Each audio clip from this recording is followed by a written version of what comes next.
కలియుగ వైకుంఠం చూడడం అంత ఈజీ కాదు. ఎప్పుడు పడితే అప్పుడు వెళ్ళలేము, దేవుడు పిలిచినప్పుడే వెళ్ళగలము అంటారు. నేను ఇప్పటికీ ఏం మాట్లాడుతున్నానో మీకు అర్థమైపోయి ఉంటుంది. ఎస్, కరెక్ట్, నేను మాట్లాడుతుంది తిరుపతి గురించి.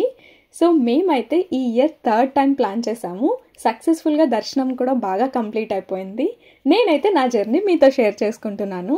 నేను చెన్నై నుంచి రేణిగుంట వరకు ట్రైన్లో వచ్చాను. ఇంకా అక్కడి నుంచి తిరుపతికి బస్ స్టాండ్కి ఆటో తీసుకొని వచ్చాను. ఇంకా ఫ్రెండ్స్తో కాబట్టి కొంచెం బ్రేక్ఫాస్ట్ తినేసి ఇంకా అలిపిరి మెట్లు స్టార్ట్ అయిపోయాము.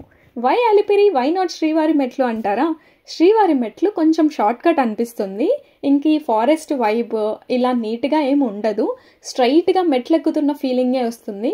అలిపిరి అయితే కొంచెం బాగుంటుంది, వైబ్ కూడా డిఫరెంట్గా ఉంటుంది. అండ్ లాంగ్గా నడుస్తూ ఉంటాం కదా, ఫ్రెండ్స్తో బాగుంటుంది జాలీగా. ఈ జింకలు, ఈ మోకాళ్ళ పర్వతం ఇదంతా బాగుంటుంది. నాకు కూడా మోకాళ్ళ పర్వతం మొక్కు ఉండింది, సో అదైతే తీర్చేశాను అనమాట. మేం వెళ్ళింది కరెక్ట్గా నెక్స్ట్ డే నుంచి బ్రహ్మోత్సవాలు స్టార్ట్ అనమాట. సో ముందు రోజు కాబట్టి దర్శనానికి రష్ ఏం పెద్దగా లేదు, తొందరగా అయితే క్యూలో వదిలేశారు. అండ్ చాలా బాగుండింది, డెకరేషన్ కూడా సూపర్గా చేశారు. నేనైతే ఫస్ట్ టైం అనమాట ఈ డెకరేషన్ చూడడం